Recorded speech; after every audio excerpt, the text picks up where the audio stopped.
Thank you very much, guys, for coming on to this episode of On the Mic with JB. I'm so excited, guys. I'm pumped to have this guest on. Now, today, our special guest is a doctor, and she is a wife of 32 years, a mother of two, a relationship expert, sexologist, marriage, and life coach. I mean, come on, guys. This is amazing. She's just, she's an author as well. She got a few books out there, and we'll talk about those too.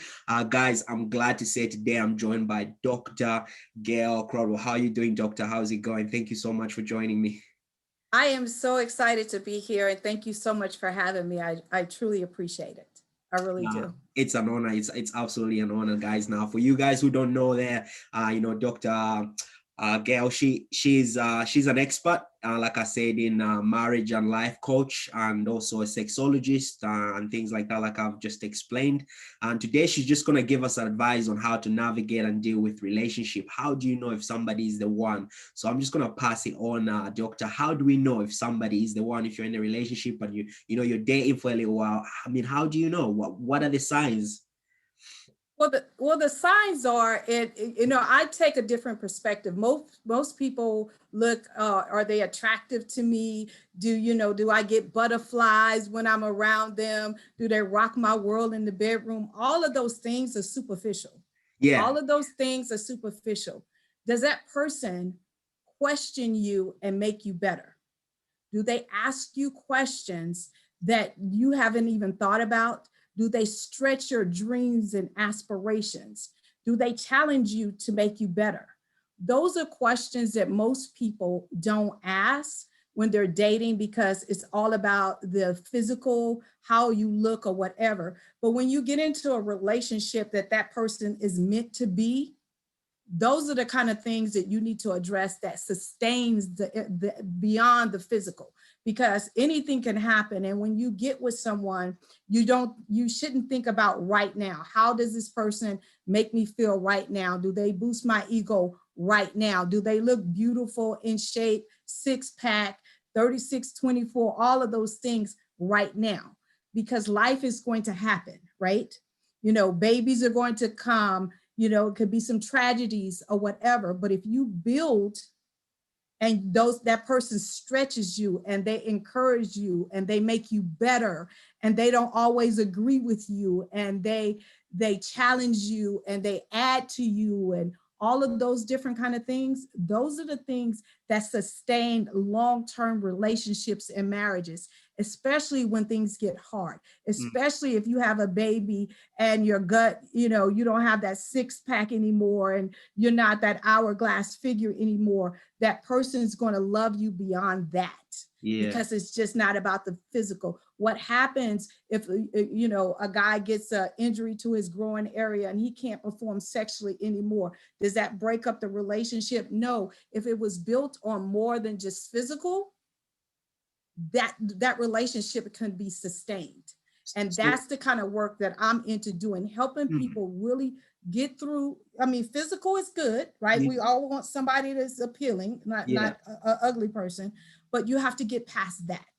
So Doctor, you're saying, like, basically people, if you're getting into a relationship, it needs to be past the physical side of things. Okay, they look good, yes, but we need to go past that to be able to kind of, it's not just about the physical, it needs to be more than that. If you want to sustain a longer and healthy relationship, you need to kind of go deeper than that. Deeper, more than skin deep. Trust me, if you go more than skin deep and you don't rush it, you will literally be able to tap into that person's heart, their heartbeat. And when you get in a long-term relationship, it's all about rhythm and heartbeat. It's not about the physical. Yes, the physical is good, but you can get physical with anybody, right? You can get physical with somebody you really don't care about or really you don't know, because it's all about, you look good, I look good, let's hook up and move on. But most people are not looking for that in this day and time. They're looking for someone that's going to be their ride and die partner until death do us part. Yes. And again, I was one of those people that literally got in my marriage at first for the physical, because it was great, but then we had to build to get where we are right now, or we wouldn't still be together almost 33 years, because it was based on physical. So I teach people to switch their thinking. Yes, physical is good, but get into the core of that person. What kind of values do they bring? And see, my relationship with my spouse is we're always trying to make each other better, stretch each other, go to a whole nother level. Do we always agree? Absolutely not, because that's where the challenge comes in. That's where communication comes in. So how would you advise us in terms of like, how do we get deeper? How do we get to kind of start opening up and getting through past that, getting through that deeper level? Like, how do we get to that? What are sort of the questions we're asking? What are we looking for? Like, how are we getting to that point where you kind of, you open up all the layers and you just be like, yep, now you are, you're playing with the heartstrings and you're really in touch with something. You have to create an environment where conversation and to communication in a relationship is key to absolutely anything. And we're going to get into some other things today, but communication. So ask that question. If I wasn't able to perform sexually, this is a question for a guy, because a lot of that's tied into who you are, right? If I wasn't able to perform sexually, how would you handle that? If she's a real woman, she will have an answer, or she will say, let me think about that. Because again, a lot of times they're like, oh, I stay with him because he can, hit me in the right spots. But that's not sustainability, because statistics say that as a man ages, just like a woman goes through menopause, you will have some problems with erectile dysfunction and some other things like that. Is that going to ruin your relationship because you're not able to perform at the level you was when you first met them? So that's the reason why I'm saying we have to start looking, like you say, peeling those layers and really figuring out, is that person really the one, or why are they with me now? Yeah. Why are they with me now? Yeah, because I feel like whenever you get into a relationship, it's definitely looks and it's definitely the sex. Those are kind of the two most things that drive. It's usually looks, sex, and then the finances coming. Does he have a job? Is he employed? Yep.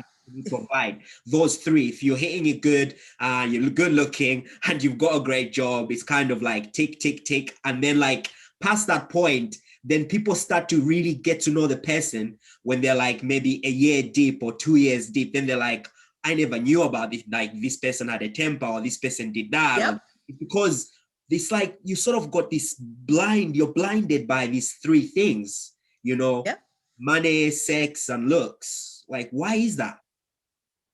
It's human nature, because we're attracted to the shiny, right? We're attracted to, oh my God, I got this handsome guy on my arm. Oh my God, she's beautiful and she wants me, right? And then on top of it, like we get together because we're sexually attracted, that chemistry is flowing. And then on top of it, he can take me out to dinner. He can buy me this, or she can buy me this. Oh, this is living, right? But behind closed doors, when the hard part comes, when you might lose your job, and especially in this kind of climate we're living in right now with COVID and things shutting down and those kind of things, and there's nothing beyond, because you can't just sit up and have sex all day, right? Because a lot of people quarantine in or stuck in the house. And if you don't have anything in common, then those things are going to begin to weigh at the relationship, right? And my practice has exploded since COVID, because people who have been married and dating for years have uncovered things about their significant others that they never even paid attention to, because they was able to escape, right? That's true. That's true. He throws stuff on the floor. I'll just pick it up and he'll go to work. I go to work, and then we start all over. Yeah. But when you're in the house for 2 weeks, 3 weeks, and that stuff begins to pile up, absolutely, then you're like, he's nasty. Oh, she's nasty. She don't bathe on a regular basis. All of these things begin to happen. You're right, doctor. I do feel like COVID has exposed a lot of relationships. Like, it's like some relationships I think have benefited, they've grown stronger, and then some relationship have pulled away because there's people that are kind of used to kind of just not being in each other's space for so long. And when you're being quarantined, like here, for instance, in the UK, I mean, we've been quarantined now for like the past 3 months. So you can imagine how that can stretch a relationship if you're not really, you know, like you're saying, past the shiny stuff. And it's going past the looks, past the sex, past the money, because you need to go past that if you're going to really live with someone and really see them for who they are, you know? Yep. And sometimes you have to look at it and say, wow, I got so far in this, and this can be years of avoidance, right? I've gotten so far in now. What do we do now, right? And see, then that's where communication comes in. That's where being honest with one another comes in. And sometimes we can't handle it because we have lied so much and hid so much and turned a blind eye. Then that's where explosion comes in. Like, I can't believe you're nasty. I can't believe you don't brush your teeth because you're at home. Like, all of those little things add up to be such big things. And I have people that are like on the verge of divorce because they're like, oh, he hasn't bathed in a week and I just can't take it. And I'm like, but there's bigger things going on. Sure. It just didn't get to this point. He just didn't stop brushing his teeth. She just didn't stop washing her behind because COVID. That is something else going on that you just guys had just been ignoring because, like you said, the sex, he's cute, she's cute, and the money was coming in. But now, one of them lost a job. I don't look at you the same. I don't look at you the same. And it's the same way if sickness was to happen in a relationship. You said to death do us part. I'm going to be here doing sickness and in health, right? So the sickness part is I can't do it anymore. Well, that person didn't change, their health changed. Yeah. That's why I said you got to quit chasing the shiny. Those 3 things we talked about, you got to, it has to be much deeper. And it takes time to go deeper. That's why I tell people don't rush into marriages and long-term relationship. Have conversation. Ask the hard questions. If I was to lose my job today, how would we sustain one another? Not just me. How would we sustain one another? If I was to get sick, how would you relate to me, right? And we have signs all around us. And I always tell women and men, see how the person treats the person that helped raise them, whether it was their mother, their father, or their grandmother, their aunt, somebody who's had influence over them. If they take care of them, if they talk to them, if they check on them, if they nurture them and want to make sure that they're fine now that they're in their older age, 90% of the time, they're going to treat you the same. Wow. They could care less about their mother, their grandmother, or whatever. 90% of the time when things get hard, they're not going to care about you either because they're so self-centered and all about themselves. Wow. So that's a very, very good, example there for people to kind of take in and to look for those signs. Like, if you're early stage into a relationship, you're getting to know somebody and how do they talk about their family? How do they talk about their relatives and how do they treat their family that they so love? Because through those signs, you will see like if they're treating somebody like this, I'm probably going to end up getting treated this way as well. So no, that's very, very good, doctor. That's a good point. It is. And if you meet somebody who is at odds with everybody in their family, that's a sign too, because you should have some kind of connection with somebody that has the same bloodline as you. Now can be family, quarrels or whatever. But if you say, I don't talk to anybody in my family, that's a red flag. Why not? Because if you can cut your bloodline off, surely you can cut me off. Yeah, I'm not blood, definitely. Surely you can cut me off. Wow. Because I don't have that bloodline connection. Those are the kind of things that I try to help people see beyond, right? Because when, and I'll use my husband as an example. When I met him, he was fully taking care of his mother because she had some health challenges, right? And he was committed, making sure that she was taken care of, bills paid, all of those different kind of things. When I met him, his first thing was, what kind of relationship do you have with your mother? And I was like, I have an amazing relationship with my mom. I didn't come from a 2-family household. She was a single provider. And so she taught me that I can be, do, and, I don't really need a man to, take care of me. Mm. That was good and bad because I was very one-sided where, my husband, I was like, I make my own money. I can do my own things. That caused rift in my relationship. But when I go back and look how my husband treated his mother, and he was very clear, my mother took care of me when I couldn't take care of myself. And now she can't take care of herself. I got it. How do you feel about that? That was one of his first questions he asked me.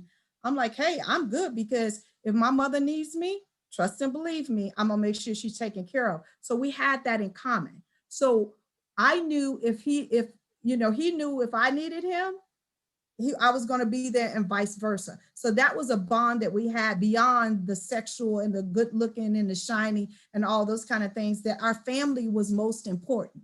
Yes.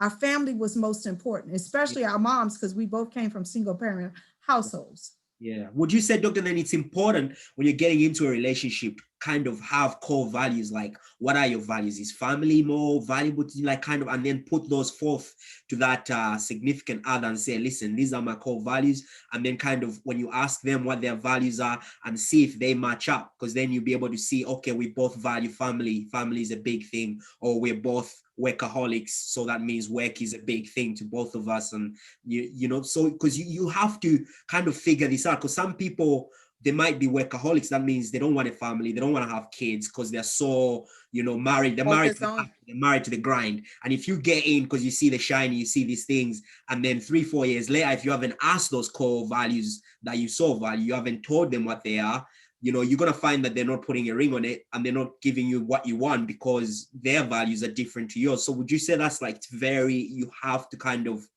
say that? Oh my God. You have to lay that foundation. You have to lay the spiritual foundation, because if that person has a certain religion and is very spiritual and you're not, that's going to cause problems on their day of Sabbath or worship or whatever. All of those basic things are something that you have to have a conversation about. Not saying that two people from two different religions or backgrounds can't coexist, but if you worship on Saturday and I worship on Sunday, right? How are we going to work those out? We have to have a conversation, because I'm going to want to be, having a great time on, Saturday, and you're going to be like, hey, this is my day of Sabbath. I need to worship, right? And that can cause a lot of conflict, right? Because then on Sunday, you're ready to do it. And I'm like, no, this is my day, right? Yeah. So what day will we be able to kick it and have a great time? Monday through Friday, whatever that looks like. You have to have those conversations. And I also ask people to ask the question, what is your relationship with money? Wow. Right? Because if you are like you said, always constantly on the grind, right? And you're a saver, you love to save, you love to, look to see how many stacks you have, and I'm a spender. Yeah. That's going to cause huge problems down the line. Because you're going to want to make sure that everything is in its order and secure. I'm like, okay, I made it, let me spend it, right? That's going to cause problems, because a spender and a saver are going to always have problems. So you got to have those conversations early on in the relationship. If you're a saver and he's a saver, then you can say, okay, we'll use this pot of money to do whatever we want to do, right? Yeah. Because again, I can only draw from my life, right? And the other thousands of people I have been able to assist. But my husband was definitely a saver. I was definitely a spender. I was a spender because I thought, listen, as long as I can make it, I'm going to be able to spend it. I only get one shot at life and I'm going to spend it, right? And that caused a lot of conflict, a whole lot of conflict. But then when I realized that I was causing so much conflict, I relinquished the finances. I was like, yeah, I make the money. You do a much better job, right? And that's when you have conversation. You do a much better job making sure we're secure, right? And my future is secure. So I'm going to let you handle this. But this money over here, I'm going to play with it. I'm going to do whatever I want to do. And once it's gone, I just got to wait till I get some more, right? And that's the kind of conversations that you have to have. You really do. So it's kind of like you meet me halfway, sort of, yep. This, like you said, in your situation, you found out that, you were spending, he was saving. So you kind of thought, you know what, here's the money, you save it, and then you still left a little bit so that you can also enjoy yourself. But he's looking over the money because, you know, in the relationship, he's the one that's kind of financially literate. He's the one. He's much more financially savvy than I am, but I had to put on my big girl panties and realize that sometimes we as people, if we make it, we think we should be able to steward over it how we want to, right? But again, it was causing conflict, and I had to relinquish and realize he was better at it. But we had to come to the meeting of the mind. And a lot of times people don't want to do that. And being in a healthy relationship is all about communication and compromise. If you can learn to communicate and compromise and literally listen to understand and not to always respond, you could get through absolutely anything. Wow, that's powerful right there. That's a powerful point. Listen to understand, not to, not to reply. Because a lot of people, I feel like when we're listening to someone, we're quickly thinking of what to say back.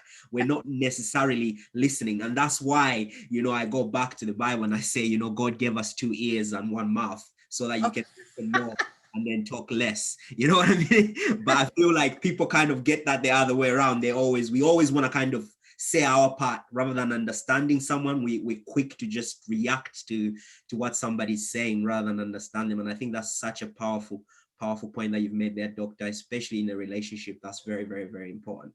So that's good. That's good. Now, how do we put, like, so, because a lot of people, I know people have got a lot of ego. How do you take ego out of the equation? Because I feel like ego in a relationship sometimes can be bad. Like you're saying, like you've worked for the money and it's your money, but your partner is a good saver, but somehow you still feel like, no, I'm not going to give you my money. I want to look after it, but you can't, you're going to spend it. Like, how do we take ego out of that? Like, because a lot of people, their ego lets them down. And sometimes you have to sort of put the ego aside and just humble yourself.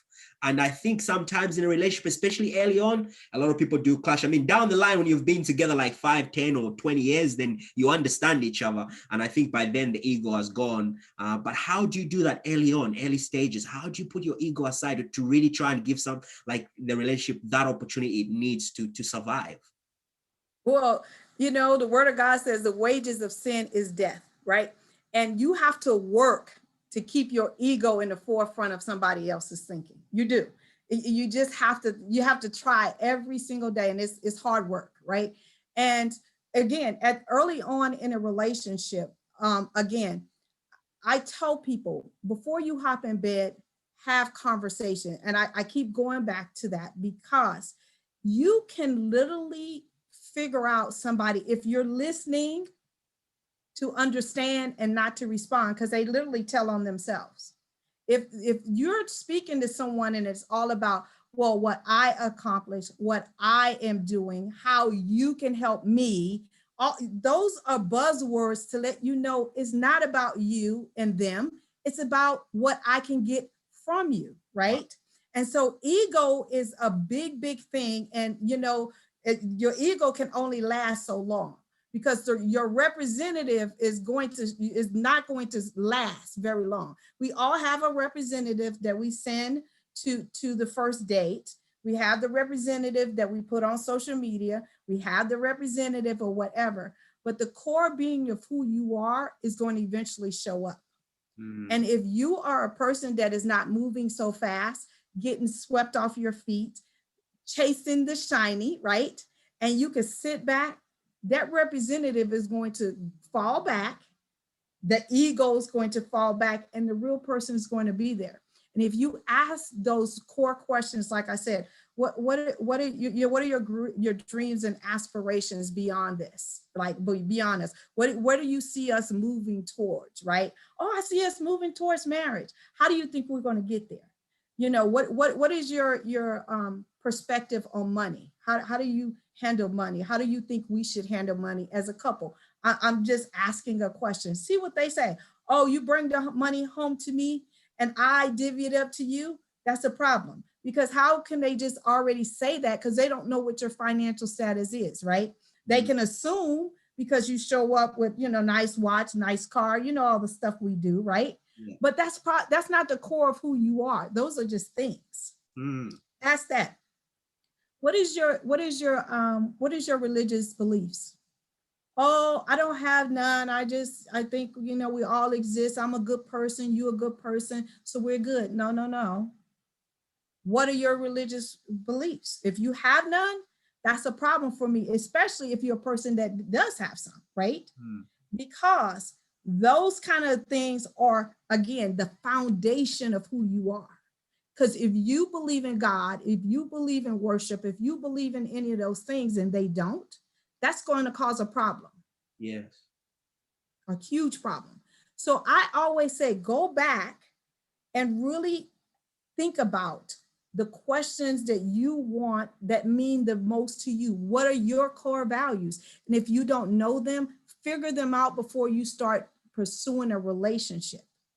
And that is, again, not being attracted to the shiny, but looking beyond the physical.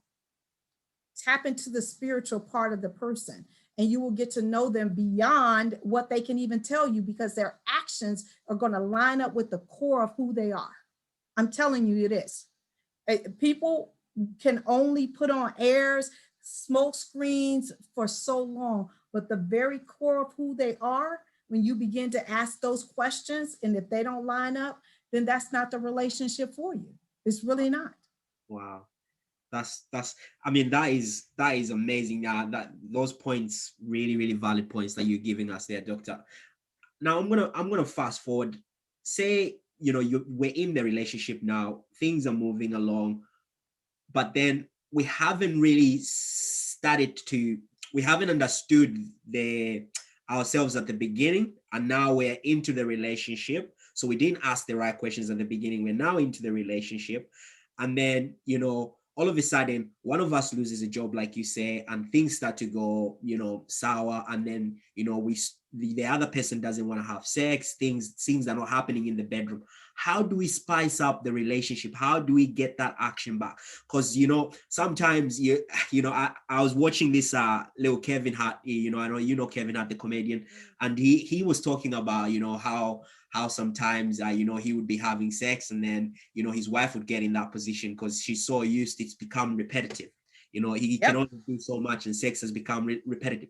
How do we switch it up in the bedroom? How do we spice things up? How do we make our relationship exciting in that when we're down? Because at the beginning it's exciting. Do you know what I mean? At the beginning, when you've just met, like, it's exciting. You take their clothes off, you rip their clothes off, and it's so passionate. And nowadays it's like when you are, say, 2 years, 1 year down, you all of a sudden you're taking your own clothes off, they're taking their own clothes off, and then you're getting to bed, and now you're having sex. Like, how did we get there? Because you begin to take each other for granted. Wow. You begin to take each other for granted. And keeping sex and spice alive in a relationship, it takes work, it takes commitment, and it takes time. And it is something that you never leave, right? Like I said, I've been with the same guy for 33 years. And like you said, when we couldn't even get out the car good, it's just all, and then after a while, kids came, financial hardship came, death of parents came, car notes, house, all the stuff, right, came. And then it's like, oh God, it's 9 o'clock, we got to do this thing, right? And it just, no, seriously, it came like that. And we began to really take each other for granted. Like he said, just get in the bed, do it. And then it just became this thing, right? It was not fun. It was not passionate. Every now and then we'll get a spark, but then it just was like flatlining, right? And we realized that we literally had became too complacent, literally too complacent. And so we decided as a couple that had to be a number one priority in our marriage, right? Not doing it in the same thing. So we began to literally came up with a game plan. I always tell people, get a sheet of paper, and your listeners can do this. Get a sheet of paper, and you sit down. He gets a sheet of paper, you get a sheet of paper. You draw 2 lines in the center of the sheet of paper. What I'm absolutely 100% willing to do, you just write it down. What I'm willing to explore, stuff that I'm willing to explore. I'm willing to explore toys, whatever it is. I'm willing to explore this. And what I'm absolutely willing not to do. and the reason why, right? And the reason why. Have a reason why you're not willing to do X, Y, and Z, right? And when you get together, right, do this separate. When you get together, that middle column, what you're willing to explore, is where your sweet spot is. That's where fantasy comes in. That's where renewed, like, oh my God, we're going to do this. I tell people, once they get into they get into that column, cut them out, put them in a jar and shake them up. And he choose one time, you choose another. And whatever that is, you do your best to act it out, make that fantasy come true, whatever it takes. And that's what we continue to do. And that's a short, quick way on how to bring spice back into your marriage or your relationship without taking each other for granted. Because you're going to be meeting that other person's needs or fantasies, and it becomes anticipation that we're going to do whatever that is in that sweet spot, right? And it takes your relationship to a whole nother level because you don't know what you're getting. And for two, the other thing is that you probably will experience something that you didn't even know your significant other wanted you to do or experience with you because they didn't verbally say it. Wow. Is that making sense? A lot of sense, 100%. It's making a lot of sense. Now, a lot of people will be like, wow, Doctor, that is amazing. This is like, wow, that's a light bulb. I'm going to definitely do this. But then reality hits. You've got work, you've got kids. How do you manage? How do you find time to do that, to create that spark? Like, how do you do it? Because a lot of people are very busy, especially in quarantine. The kids are there. You got to do the kids. They're at home all the time with you now. Like, now it's hard because before we would do it when the kids went to school or we dropped them off or whatever. Now we can't even leave them at mom's because it's quarantine. You're not allowed. You just have to be in your house. How do we do it? You schedule sex just like you schedule everything else, right? And what I tell people is for 7 days, whether it's a guy or a woman, you get a regular calendar, not one on your phone, but a regular calendar. And you write down everything you do from the time you get up to the time you go to bed, because people make time for what's most important to them. If they want to watch a show, they will make time to record the show, sit down and watch.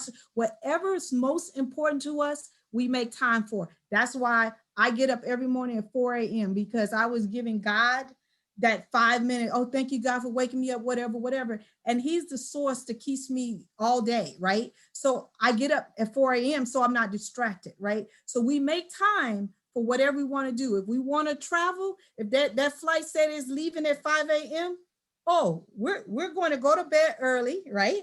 And we're going to make sure we pack so we don't miss that flight. So time can't be an excuse. Bad habits we have made to become excuses.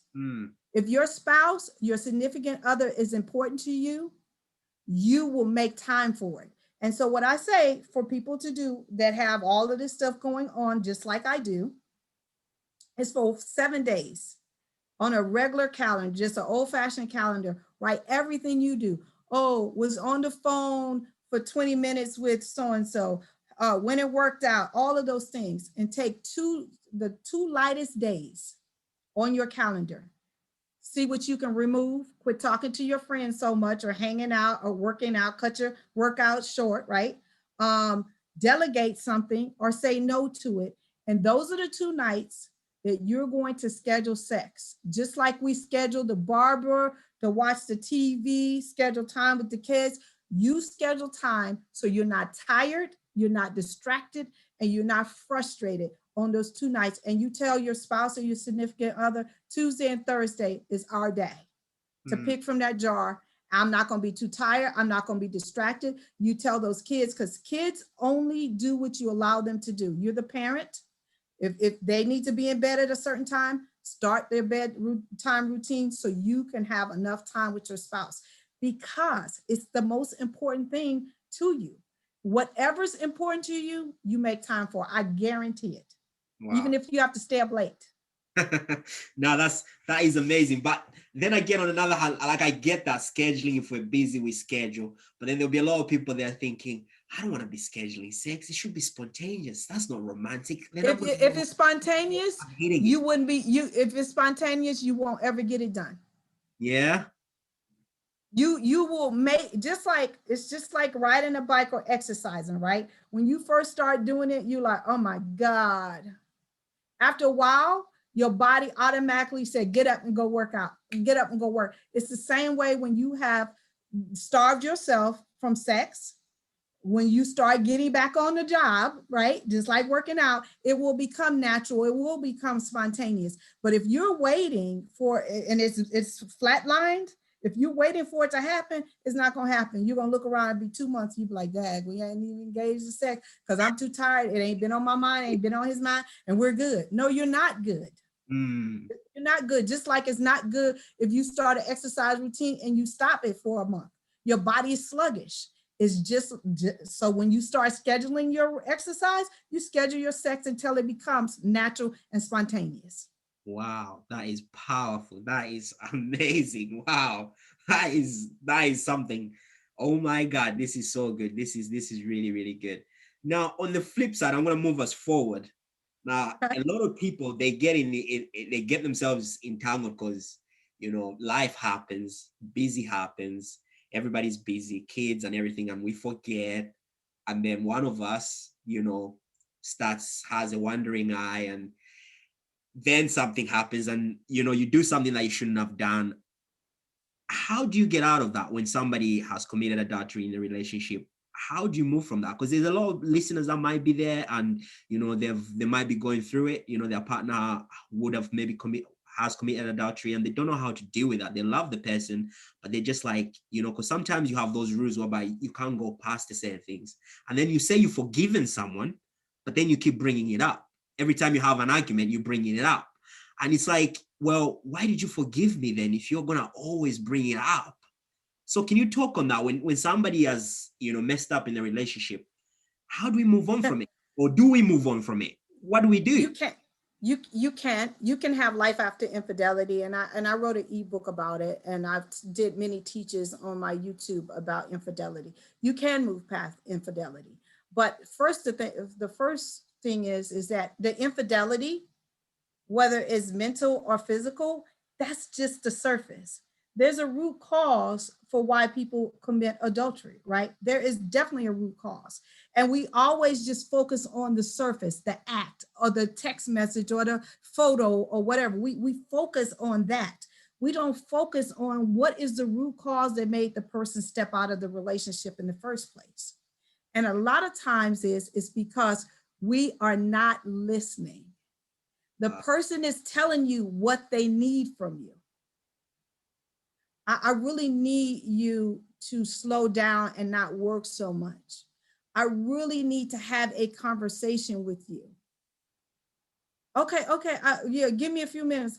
I really need for you to not be on your cell phone so much. I really would like for you to cook a little bit more. I really would like for us to go on walks. I really, whatever that is, the person is talking to you. However, you have got in this mode where you are taking them for granted and you stop listening. You stop trying to meet that person's needs. So, i.e., if we was not in COVID and you met somebody that had a cooking show on Facebook, right? And they live where you live, right? Not too far. And you go, oh my God, I love these recipes that you put out on Instagram, right? And then they respond back and they say, oh, I would, where are you? Oh, I'm over here. Oh, I don't live too much further. I could cook for you right now. You know what I'm saying? And then you go, okay, you have been asking your significant other to cook for you. That person has a cooking show and they're willing to meet with you. Right up your alley. They're paying attention and they can cook. That's how relationships and affairs begin. They don't begin in the bedroom. They begin with conversations. Wow. They begin with conversations. And the root cause was you kept telling your significant other, I really would like for you to cook for me a little bit more. And they just kept shifting you off. That's just something small. Mm. Because people just don't meet and say, oh, I'm going to sleep with you right now. No, it was conversations. It was something that was missing in that relationship that that person was able to fulfill. And it's not all about sex. It's sometimes just being able to be heard, to be validated, for somebody to just know that you exist. And emotional affairs are harder to break off than physical affairs. Wow. Why is that? And so what I tell people is, when your significant other is speaking to you,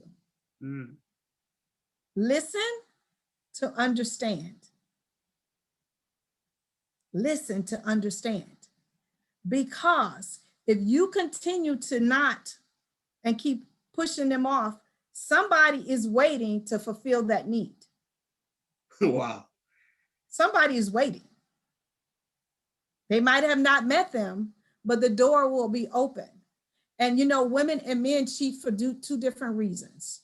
We cheat because we don't feel validated. We're not secure in the relationship, and we don't feel beautiful and validated. Men cheat because there's a lack of sex. There's no kingdomship going on in the relationship where you feel that you're the head of the household and that you're being validated. And sometimes it's just all about the sex, right? You know, you're sexually frustrated, so you got to get it from somewhere. So it's totally different reasons why people cheat. It's not always the norm, right? But those are the two different, ways why people cheat. But you can have life after infidelity, but you have to figure out what is the root cause, put some game plans in place, right? Some accountability that you both can live with. It can't be just one-sided, because people always want to blame the person who stepped outside of the relationship, but you played a part in the reason why they stepped out. And you got to take accountability for that as well. Wow. I don't look at infidelity as just one-sided, that you just point the finger at that one person. Yes, did they make a mistake? Absolutely. But you probably played a part in it. Until you realize the part you played in it, it's just going to be a repetition thing. I think that's a very great point that you've just pointed there. I think that is so true, because a lot of people, they do, like, when somebody has, cheated in a relationship, it's the blame game. It's, well, you cheated, you did this, whereas we forget to ask ourselves, well, why did they cheat? I feel like you have to look at yourself in the mirror and really sausage and find out, like, well, if somebody has stepped out and has done this, there's something that I've done wrong, because I've pushed them towards that. Because like you said, there's no way somebody can just be, you're in a happy relationship and decide to cheat on you. It just doesn't happen. There's something there. People just don't end up in bed. They just don't end up in bed like that. And I'm not saying that the person that was cheated on should not feel hurt. They shouldn't feel like, oh my God, what happened? But when you really sit back, and when I work with couples through infidelity, I always ask the person who was cheated on, do you think you played any part? And 99% of them will say, oh no, it wasn't me. He just decided, or she just decided. No. They were talking to you. They were asking for something that they needed out of the relationship, and they didn't get it. 99% of people just don't say, oh, I'm just gonna wake up and cheat on my significant other today. It just doesn't happen that way. Yeah. Now, has it happened before? I'm sure it is. But if you're in a committed relationship, it just does not happen that way. The person has been asking for something that you continue not to provide for them. Wow. I do think that is so important. It's such an important thing that people need to really do understand, is the fact that you need to look back and kind of, realize, understand, yes, understand that obviously they've cheated, but why? And I think when you explore that why, and it's communication as well, like you said, is very important, because it's asking the person. Because I feel like at first you're going to be angry, you're going to be frustrated. Oh, absolutely. And you're going to be firing a lot. But then once the smoke has passed, it's sort of kind of, okay, let's sit down again and kind of revisit this, where it's more civil, and kind of really be like, and ask the right question. I think it's asking the right questions. And I think that's where people go wrong. They don't ask the right questions to try and find out, where they went wrong. Because if we could ask the right questions, through the questions we're asking, we'll find out that they've been asking me to cook and I haven't been cooking. So this person has gone away because, and it's something small, but a lot of people would laugh at this and be like, oh, really? You're going to cheat because somebody didn't cook for you? It happens because it builds up. It's a little thing. It does. It's like somebody asking your wife, asking you all the time, take the trash out, and you don't take the trash out. Help me out with the cleaning in the house, and you don't do it. You just sit there on the sofa watching your football because it's football night, and you're not giving her attention. You know, spending your time scrolling through Instagram on your phone 24/7 in the same room with your wife or your husband, and you're not giving them that attention. And, you know, they just feel like they don't exist. And you just all the time you wake up, you're on your phone. So your phone could cause your missus to late. And something small as a mobile phone. And you'd be like, oh, really? You cheated because I was on my phone? That's pathetic. It's not pathetic. Because to that person, they've been looking for that thing. So I feel like definitely communication is key. And oh, it is key. It is so funny, you know, with me being on social media and doing the work that I do, I get an influx of men like, oh, I love you. I want to date you. You know, I can send you a private jet to come see me and all this. And I just show them to my husband, right? Because, and he's not, you know, he just laughs it off or whatever. I do that on purpose. I show these messages to my husband for one, for he'll know that I'm not doing anything wrong. But for two, I also want him to know that just because we're married, people know I'm married, that the world is open and people are still looking, right? And he does the vice versa for me as well. But it's a communication thing. Like, I don't have anything to hide, right? And the thing is that we had to build to that. We had to get where we're not playing and the representative is not there, and we're not playing these games, and we're very secure. And when I need something from you, I need for you to tell me I'm beautiful. I need for you to tell me whatever, because I'm getting it from people who are following me. That's a wake-up call for him, right? Vice versa. My husband is in the medical field. He's always on TV and all this kind of stuff. And so people are always influxing him. So I need to tell him that, you know, I got you. You're the head of the household. I need him to know that I know that he's the man, right? Because again, when that weakness is not there, it takes just one person for me to be like, you know what I mean? You ain't told me I was pretty, and I've been asking him for the last whatever. This guy's telling me I'm pretty, so I'll be like, oh, thank you so much. And then he says something else. Oh, and then that's how it begins. That's how it begins. Something so innocent. True. I think the generation of the 21st century, I feel like we're in an era where back in the day, it was very hard for those things to happen. But I feel like now it's so easy with social media for people to step up. It's so easy because it's like 80% of people, 80% of people since 2020 have had some type of affair through social media. 80% of married people. And it could be a lot higher, but 80% have said that they have started down a path. Some of them, of course, have cut it off, but it was exciting to open up that message and see, oh, you look good today. Oh, thank you for that. Oh, you're handsome, or whatever. Even though it's just flirting, it could lead down that path. Wow. And if you're not getting what you need from that other person, not saying that that other person is supposed to be your God and your be all and do all. I'm not saying that. Well, what I'm saying is the core of what you need, you should know what the core of what that person needs from you. Wow. You need to know that. And those are the kind of questions that you ask to be sustainable. Because I grew up with from a household, my mom told me I could be anything. So I need for my husband to validate that I can be anything. Because if I don't, TikTok, YouTube, all the people who follow me, thousands of people follow me, they tell me that every day. If I don't get it at home, I will start listening somewhere else. Is that making sense? 100%. And so you have to be aware of those triggers. And that's the reason why I said it takes two to tango. Yes. It's hurtful for somebody to step out on you. It's hurtful for you to find that your significant other has breached that bond. But again, what part did you play in it? Mm. What did you start taking them for granted? Did you stop saying, you're the best thing that ever came into my life? I love you. You look nice today. You're handsome. Thank you so much for going to work and taking care of our family. Thank you so much for making sure that we're good. Whatever that is that that person needs from you. Mm. Words have power, and they can ward off so many different things that are going on in a relationship if you would just open your mouth and say them. Mm.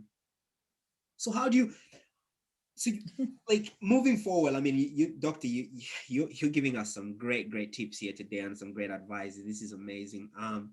Like once you've sat down and you kind of said, okay, I've forgiven this person, and you say, yep, I've forgiven you. We're gonna give this a try. We're gonna work at it. But some people have got a tendency, if they say they've forgiven you, but they just want to put you through hell, where every day it's like you're trying to repay back this mistake that you made. You, everything you do, you're being called names, and you do this and you do that, and every time you step out, it's gonna be, oh, you're off to see so and so now, and you know, all these condescending words, and you kind of just feel like all of a sudden you feel like, okay, now I'm in hell, now I'm living hell. Like this is not what it was at first, because they stop looking at you in that same light that they first, when you first met. That sort of disappears. You kind of just, you just kind of like this object that's just there, you know, like how do we break that cycle? Because when you say you've forgiven somebody, you need to mean it and you need to show it. Because I feel like that in sometimes does lead people to then be like, you know what? And then they commit another situation because because I figure you're accusing me of it, I might as well do it, right? Exactly, because I'm not like, you know, every time I'm not getting it now, and you know, you're always accusing me of this and that. Now I might as well go again. Like, so how do we really say if we forgive somebody, we really forgive them? Like, well, the first thing is that I call it the period comma dilemma, right? The period comma dilemma. The first thing is, once there's a breach, you have to get to the root cause, and we've talked about that. And everything needs to be revealed. Everything, screenshots, whatever it is, it needs to be revealed so the person can literally see it and absorb it and understand it and talk about it. Figure out what led the person to do it, and the person needs to be 100% honest. If you say that you have forgiven someone, you will never forget, because that's not the way our brains were built. But you can put a period behind it and say, from this day forward, we're not going to drag this situation into any other arguments, disagreements, whatever. It is a period. A period means stop. That's it. It's finished, right? And don't say that you forgive somebody if you have really not done it, right? But also the person that committed the adultery needs to make sure that they don't give them a reason to keep putting commas there. And when a comma means it's continuation, right? And so what I tell people to do is hash it all out and put guidelines in place. Guidelines in place. Okay, if you're going to be on social media because this is part of your job or whatever you have to do, can you limit your social media? And once, you know, every so often, if I say, can I see your, you know, behind the scenes of your social media, you know, let me see it if you have nothing to hide, right? Also put things in place. Like for me, I show my husband, you know, when somebody says, I love you and I want to marry you and all, you know, all this, I just show it to him. Not that that's the reason why I should, but I just want him to know on the up and up that this is how somebody came to me and this is how I handle it. Because again, nobody does not want anybody that nobody else wants. Mm-hmm. Nobody else wants somebody that nobody else compliments, right? It's just human nature. Again, we're attracted to the shiny, and especially when you're on social media, you can look any kind of way. And you've seen people that don't look like their picture. I'm sure you have. And hopefully I look like my picture, but anyway. And so, but I've met people, I'm like, wow, oh, wow, that was a good day. You know what I'm saying? Yeah. Anyway, but all of those things need to be put in place. You got to have communication and you have to build trust. And the person that breached the thing has to go the extra mile to put that person in a comfortable position. You shouldn't be paying for infidelity 30 years later. You shouldn't be paying for it, 15 months later. Yes, has it happened? Absolutely. But if the person has truly forgiven him, you need to put a period behind it and stop living in commas, because every time you bring that up, it just continues to open the wound and continues to separate you guys when you're trying to work towards coming back together. And it's a constant thing that you have to be aware of, but it's not a constant thing that you have to talk about. And so many people think, oh, I just got to keep talking about it. That makes me feel better. It really does not. It just keep opening up a wound that you said that you want closed.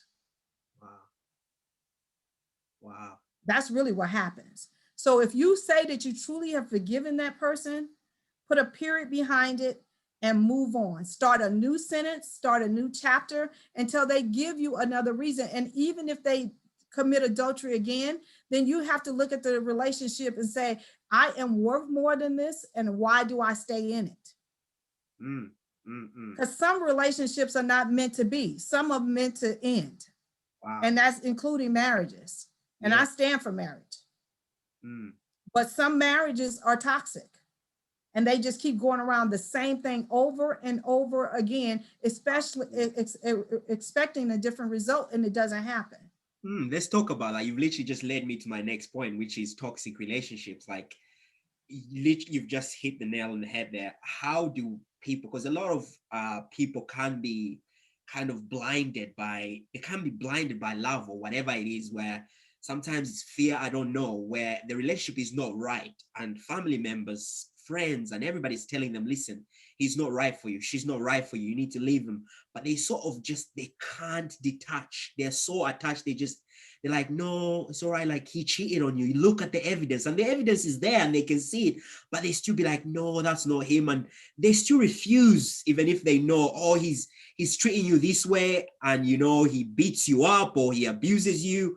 And why are you still in it? And like, how can people break away from that? Because sometimes is that kind of mentally, like, it's definitely a mental thing. And a lot of it is low self-esteem, low self-worth, and the person has begun to make them feel even worse.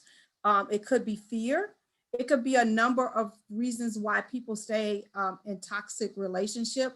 But the first thing is low self-worth, right? And the fear of being alone. A lot of people would like to be with someone, so they would rather be in a relationship that is unhealthy for them, that they know, right, than to say that I'm alone and I'm a whole person. And that's the reason why you have to go into relationships as whole as possible, knowing who you are, whose you are, what you want out of a relationship, what you bring to the table, how do you add to this person's life, right? And when your bad days outweigh your good days, then it's time to reevaluate whether you're in a marriage or not, because you only get one shot at life. I am a strong believer you only get one shot at life.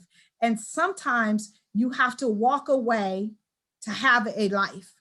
Wow. Now, if this person is threatening you and you feel like your life is at hand, there are so many programs across the world, across the globe, that help people leave toxic relationships without losing their life, right? If the person is hitting on you and mentally abusing you, that's not love. That is not love, because people cherish and motivate and uplift people that they love. They don't tear them down. That's true. They don't tear them down. They don't hurt you on purpose. And when you know your value, and you know that you are a good person and that you bring value to when you walk away, it's the best thing for you. And I have helped, I've tried to save some marriages, but it's some marriages I say, you guys, it is not worth it. You need to walk away. But you have to really understand who you are, and you have to make a decision and stick to it, because some of these people that are abusive know how to reel you back in.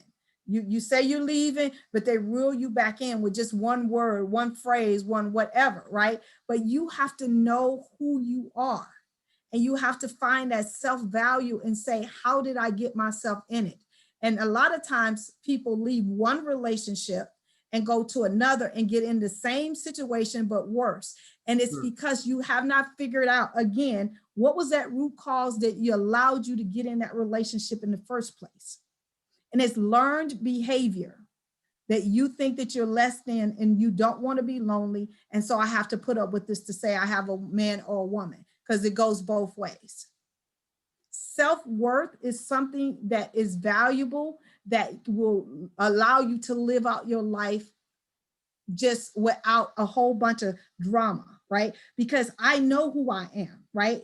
Did it take me time to get there? Absolutely. But when you do the work, the internal work, those core values, what I bring to the table, what I want out of this life, right? Do I need to compromise? Absolutely. But when you find yourself compromising everything that means the most to you to be with this person and they're not reciprocating back, then that's not the person for you. Wow. Because I do, like, you're right, doctor. Like, a lot of people, they're in a relationship and then it's toxic. They leave and they walk straight into another toxic relationship and they keep asking themselves, oh, I keep going for the same, like, we've got a type. I keep going for the same guy. What would you advise? Like, how do you break that pattern to attract that same person that's manipulative and abusive to you? Because clearly you are you keep finding these men that are not right for you. So how would you break that? Or vice versa, if you're a guy, how do you break that if you keep attracting these women that are toxic? How do you break that? Well, my thoughts are don't ever, and people do it all the time, go from one relationship to another, because you're not showing up whole to that new person. So you're just dragging baggage, unpack baggage from one relationship to another. That's the reason why that relationship goes toxic really quickly, because you're toxic, right? And the best thing I always say is journal your path to something new. Wow. Right? Try something new. If you always date, 5 foot, whatever, I mean, for women, 6'2", what, chocolate brown, this kind of whatever, this profession, if you date that, journal how those relationships have been for you, which is probably not good, because 99% of the woman want the same type of guy with the same type of job, with the same type of look. So you're competing for that, and he already knows that, right? But I also believe that sometimes you need to journal your way out of that type and go for something new. Wow. Because it's true, because a lot of women, they do they do have a list. There's a checklist there. It has to have this, it has to have that, the shiny, you have to meet all these requirements. And they keep going from that. They've got this list, and if you don't meet this, then you're not the guy. You might fit any other profile, but they're like, well, he doesn't meet my list, so nope, I'm not going there. And the looks, we're like I said, we're attracting the shiny. The guy that God might have for you, right?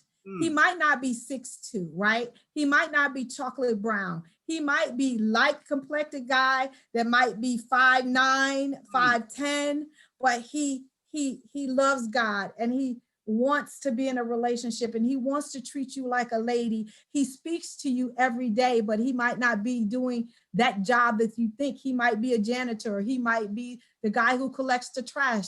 He might be the guy who works on the street, but he speaks to you every day, and you don't even see him because he does not fit the package. Same way with you guys. She might be an amazing cook.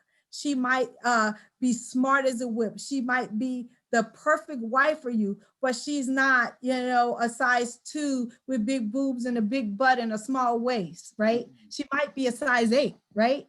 But she's going to treat you like a king, and she's going to go to church with you, and she's ready to have your kids, and she wants you to be the head of the household and lead her and guide her and treat her like a lady. But again, she doesn't have the Barbie doll look, so we can't. So journal your way into something new, because you can't continue to think you're going to get a different cake if you keep putting the same thing in the same bowl. Would you agree? 100%, 100%. So start looking beyond just the shiny. Wow. Say, you know what? Today, if I'm single, I'm not going to go for the girl that I always go for. I'm going to speak to another lady that's attractive to me, but I probably would never even give her a shot. She might be waiting for me to speak to her. Yeah. And we have the best conversation. And all of those other things that we can't sustain most of the time anyway as we age don't even matter. Because I have found a wife. I have found a true man, a true husband, not the shiny, not the model, not all the stuff that I have to compete with all of these other things. I think it's a great quote I read. The definition of insanity is doing the same thing and expecting different results. Exactly. And I think that resonates with this, when a lot of people, they've got this profile every time, it has to be this, it has to be, but in that profile, they're expecting to get a different result than what they got before. Well, if you keep doing what you're doing, you're always going to get what you've always got. So you have to switch it up.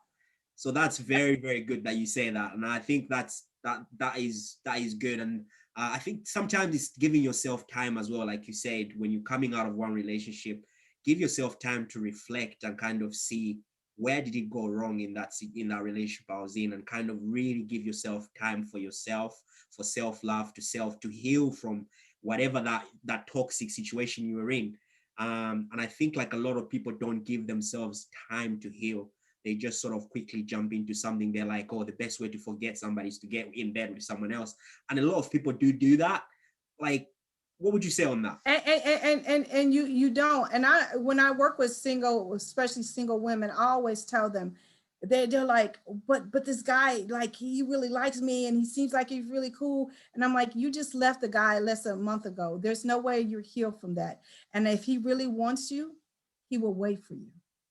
100%. Wow.